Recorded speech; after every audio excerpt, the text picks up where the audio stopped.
თბილისის სასულიერო აკადემიისა და სემინარიის პედაგოგმა, სემინარიის დეკანმა მღვდელმა გიორგი ვაშალომიძემ წარმატებით დაიცვა სადისერტაციო ნაშრომი თემაზე სახარებისეული მოვლენების იკონოგრაფია და მათი საღვთისმეტყველო სახისმეტყველებითი ასპექტები. ღონისძიება საქართველოს საპატრიარქოსთან არსებულ ახალგაზრდობის სულიერი და ინტელექტუალური განვითარების ცენტრის დარბაზში გაიმართა.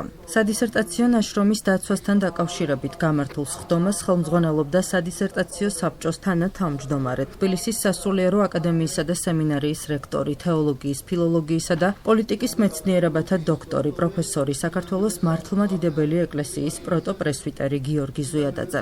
აღსანიშნავია, რომ ნაშრომი მომზადდა თბილისის სასულიერო აკადემიისა და სემინარიის ბიბლიისტიკის კათედრაზე.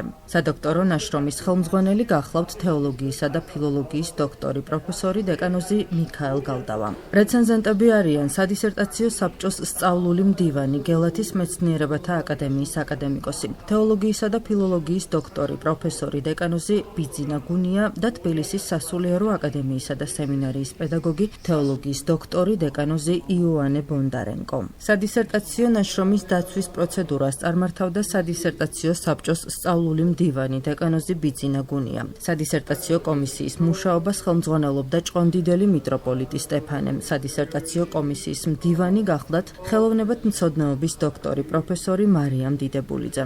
სადისერტაციო ნაშრომის დაცვას ესწრებოდნენ წალკელი ეპისკოპოსი გრიგოლი, თბილისის სასულიერო აკადემიისა და სემინარიის ღვთისმეტყველების სადისერტაციო საბჭოს წევრები, გელათის სასულიერო აკადემიისა და სემინარიის რექტორი, დეკანოზი ირაკლი ახალაძე, თბილისის სახელმწიფო უნივერსიტეტის პროფესორი, ხელოვნებათმცოდნეობის დოქტორი ზაზა სხირტლაძე, სასულიერო პირები, მეცნიერები, თბილისის სასულიერო აკადემიისა და სემინარიის პროფესორ-მასწავლებლები და სტუდენტები. დამსწრე საზოგადოებას სიტყვით მიმართა სადისერტაციო საბჭოს თანათავმჯდომარემ, თბილისის სასულიერო აკადემიისა და სემინარიის რექტორმა, პროტოპრესვიტერმა გიორგი ზუიადაძემ. მან პატივი მიაგო სრულიად საქართველოს კათოლიკოს პატრიარქის ილია მეორის ხსოვნას და ისაუბრა მის განუზომელ ღვაწლზე საქართველოს მართლმადიდებელი ეკლესიისა და მთელი ქართველი ერის წინაშე.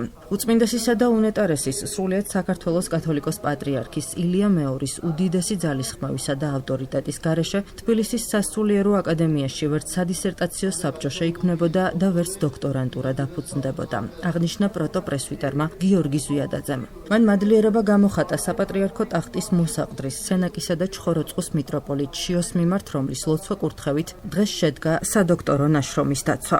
ნაშრომის წარდგენამდე დოქტორანტმა მამა გიორგი ვაშალომიძემ განსაკუთრებული მადლიერება და სიყვარული გამოხატა ახლად შესვენებული სრულიად საქართველოს კათოლიკოს პატრიარქ ილია მეორის მიმართ და პატივი მიაგო მის განუზომელ ღვაწლს სასულიერო განათლების აღორძინების თვალსაზრისით. ამასთანავე მადლობა გადაუხადა თბილისის სასულიერო აკადემიისა და სემინარიის რექტორს, პროტოპრესვიტერ გიორგი ზუიადაძეს, ვისი დიდი ძალისხმევისა და დაუღალავი შრომის შედეგია, რომ დღესაც პატრიარქის მიერ დაარსებული უმაღლესი საღვთისმეტყველო სკოლა, თბილისის სასულიერო აკადემია და სემინარია არის ძლავრი საგანმანათლებლო და სამეცნიერო ცენტრი. გაიმართა სამეცნიერო დისკუსია, რომელშიც მონაწილეობდნენ სამეცნიერო საბჭოს წევრები, თბილისის სასულიერო აკადემიისა და სემინარიის პროფესორ-მასწავლებლები. ყველამ ერთხმად დაადასტურა ნაშრომის მაღალ აკადემიური დონე, მისი აქტუალობა და პრაქტიკული დანიშნულება, როგორც საეკლესიო, ისე სამეცნიერო თვალსაზრისით. სადისერტაციო საბჭომ ნაშრომი მაღალი ქულით შეაფასა და მღვდელ გიორგი ვაშალომიძეს ერთხმად მიენიჭა თეოლოგიის დოქტორის აკადემიური ხარისხი.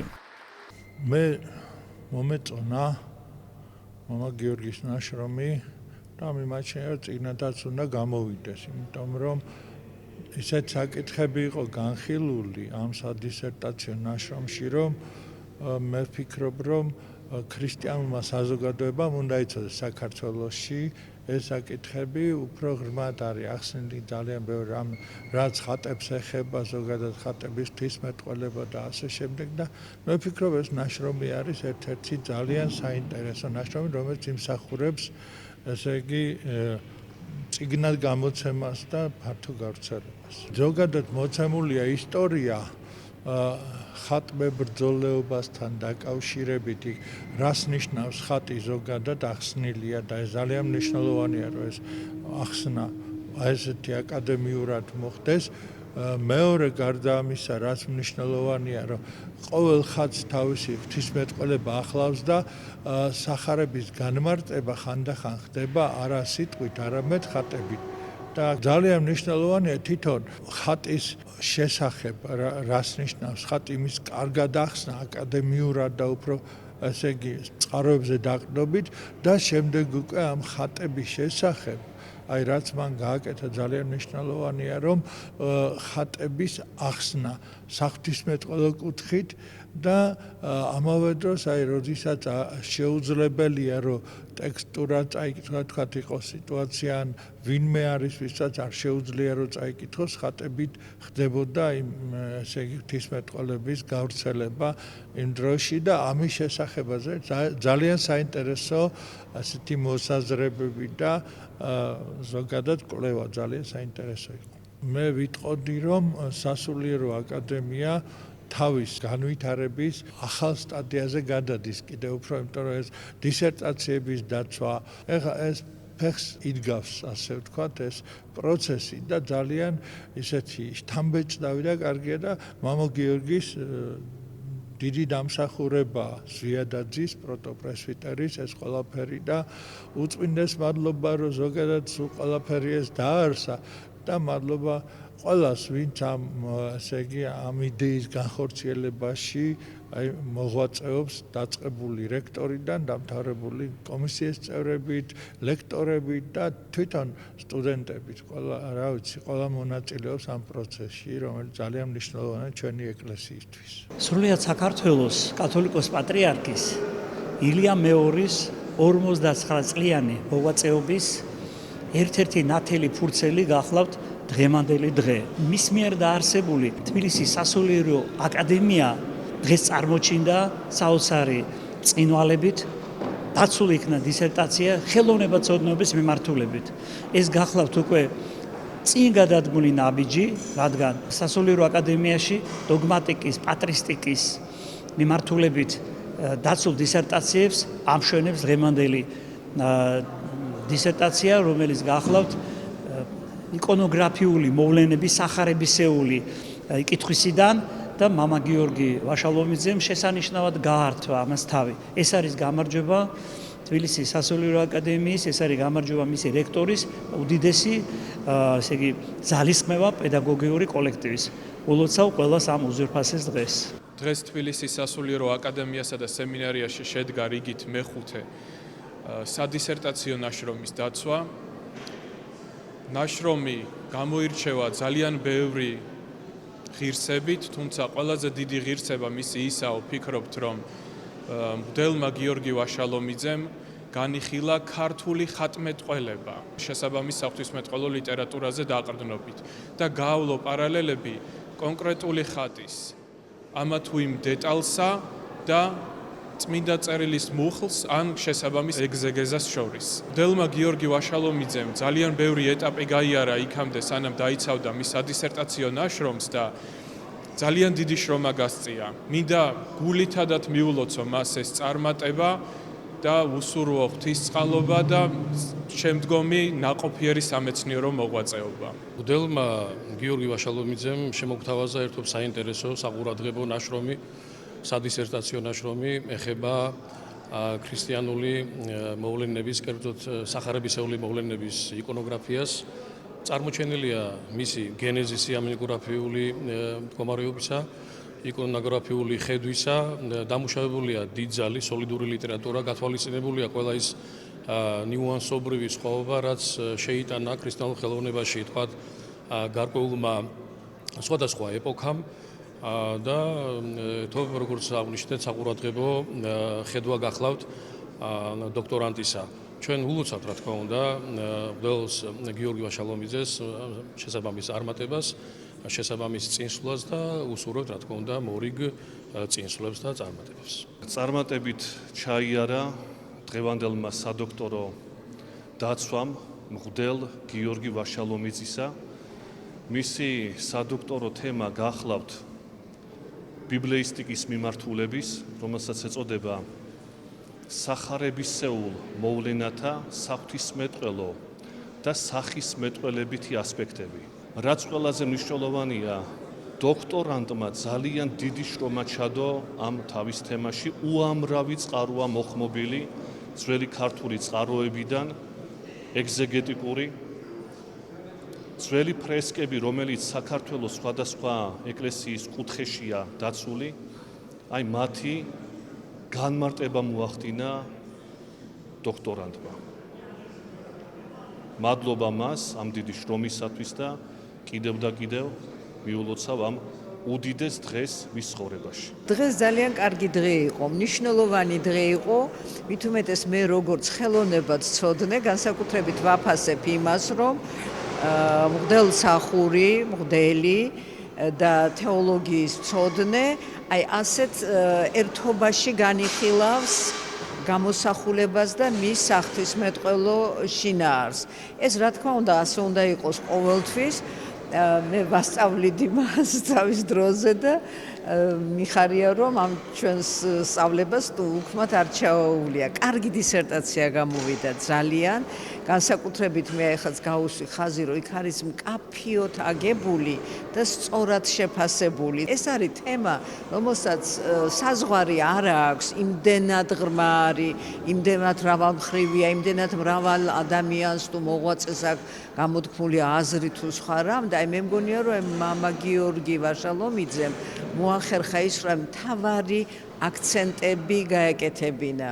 იმიტომ რომ როგორც მოგახსენეთ, ეს შეიძლება უსასრულოდ განვითარდეს და განავითარო ყველა ეს თემა. კარგად აგებული დისერტაცია არის, ძალიან ღრმად გაგებულია ეს მოვლენები და ჩემს როგორც ხელოვნებაცოდნისთვის ძალიან სასიხარულო არის, რომ ასეთი სერიოზული ნაშრომი გამოვიდა, სადაც ორივე ეს მხარე, როგორც ჩვენი ასე ვთქვათ, მხატვრულ სახელოვნებაცოდნეო და საღვთისმეტყველო, აი თანაბრად არის წარმოჩენილი, რომ აი აქაც თქვი და ვიმეორე, ბასილი დიდი ამბობდა, გამოსახულება ხატი არის ქადაგება, ფერები და ხაზები.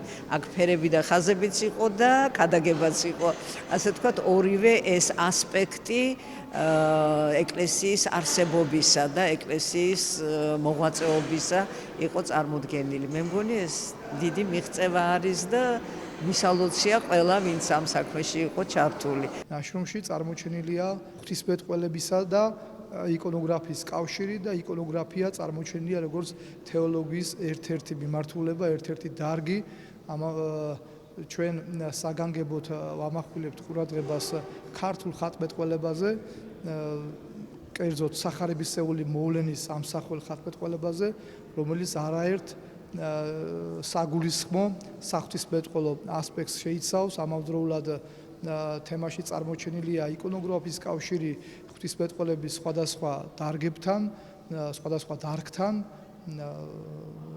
დოგმატურ ღვთისმეტყველებასთან, განსაკუთრებით ლიტურგიკასთან, ჰიმნოგრაფიასთან, საეკლესიო საკითხავებთან, ჰაგიოგრაფიასთან და ასე შემდეგ. აღნიშნული თემის მომზადებაში ძალიან დიდი დახმარება გაგვიწია ჩვენი სადისერტაციო თემის ხელმძღვანელმა, ფილოლოგიისა და თეოლოგიის დოქტორმა, დეკანოზმა მიქაელ გალდამავ, ვისაც სურს რომ მას განსაკუთრებული მადლობა გადავუხადოთ. ამავდროულად უნდა აღვნიშნოთ ოპონენტების ძალიან დიდი, ასე ვთქვათ, დახმარება, კერძოდ ჩვენი ოპონენტები გახლავთ თეოლოგიისა და ფილოლოგიის დოქტორი, დეკანოზი, გელათის მეცნიერებათა აკადემიის აკადემიკოსი ბიძინა გუნია და თეოლოგიის დოქტორი, დეკანოზი იოანე ბონდარენკო.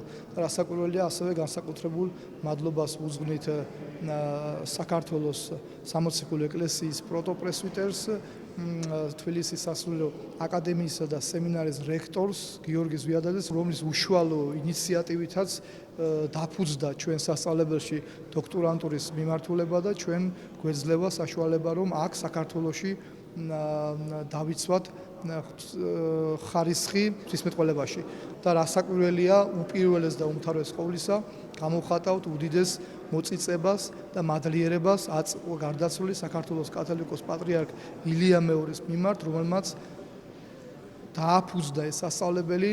ჯერ კიდევ მცხეთაში იყო მისი რექტორი 1965 წელს, შემდგომ უკვე თბილისში 1999 წლიდან და მისი უწმინდესობის ღვაწლი, როგორც საქართველოს ეკლესიის სხვა და საქართველოს ეკლესიის ასე ვთქვათ სხვა მიმართულებებისთან მიმართებაშიც განათლების სფეროშიც რა თქმა უნდა განუზომელია და თუ შეიძლება ითქვას რომ უწმიდესის დამსახურებაა რომ დღეს სასულიერო აკადემია და სემინარია ასეთ მაღალ დონეზე ფუნქციონირებს.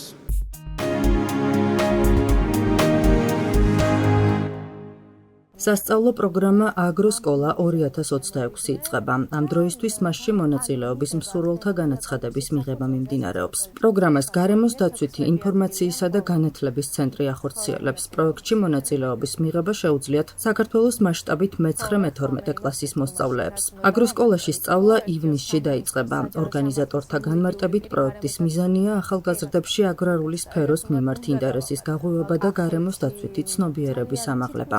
სასწავლო კურსი მოიცავს სხვადასხვა მიმართულებას, მათ შორისაა აგრონომიის საფუძვლები, ნიადაგის სტრუქტურა, მცენარეთა დაცვის თანამედროვე მეთოდები და აგროტექნოლოგიები და ინოვაციები. პროგრამის ფარგლებში მოსწავლეები ჩართული იქნებიან სხვადასხვა აქტივობაში. აღსანიშნავია, რომ აგროსკოლის პროექტში მონაწილეობის მსურველთა განაცხადების მიღება 6 მაისის ჩათვლით გაგრძელდება. პროგრამის დასრულების შემდეგ მოსწავლეებს სერტიფიკატები გადაეცემათ.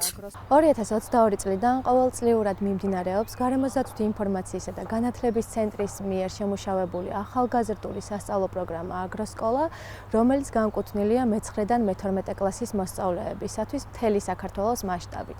პროგრამის მიზანს წარმოადგენს აგრარული საკითხებით დაინტერესებულთათვის სოფლის მეურნეობის დარგების შესახებ ინფორმაციის მიწოდება, გარემოს დაცვითი მიმართულებით ცნობიერების ამაღლება და დეფიციტური პროფესიების პოპულარიზაცია და მათი ხელშეწყობა.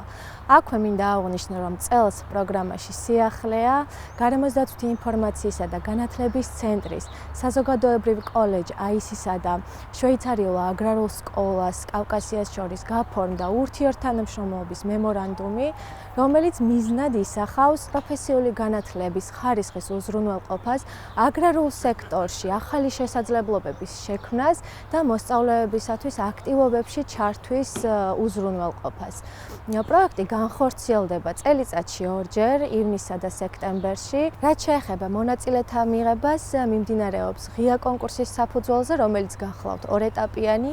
ეს არის განაცხადების მიღება და გადარჩევა და შემდგომ უკვე გასაუბრება.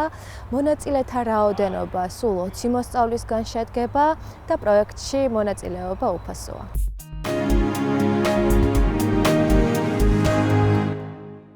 ჩვილები უფროსებზე მეტად მგრძნობიარენი არიან ტემპერატურული ცვლილების მიმართ. როგორც სპეციალისტები გვირჩევენ, სასურველია ბავშვის ოთახში სპეციალური თერმომეტრი დავაყენოთ, რომელიც ტემპერატურასთან ერთად ტენიანობასაც განსაზღვრავს. ამ საკითხზე დეტალურად საუბრობს თბილისის სახელმწიფო სამედიცინო უნივერსიტეტის პროფესორი პედიატრი ნინო თოთაძე. როგორც მან აღნიშნა, ბავშვის საწოლი დაშორებული უნდა იყოს ფანჯრიდან და გათბობის ნებისმიერი წყაროდან. მისი განმარტებით, ძილის დროს ბავშვის ოთახში რეკომენდებული ტემპერატურა არის 16-20 გრადუსი. ამერიკის პედიატრიის აკადემიისა და სხვადასხვა კლინიკური კვლევებით დადასტურებულია, რომ მნიშვნელოვანია, რა თქმა უნდა, ტემპერატურისა და ტენიანობის გაკონტროლება ბავშვის ოთახში და რეკომენდებულია დაახლოებით 68-72 ფარენჰეიტი, ანუ 20-დან 22 გრადუსამდე ტემპერატურა და ტენიანობა სულ 20-დან 50%-მდე, თუმცა არის კვლევები და მოსაზრებები, რომ რეკომენდებულია 45-დან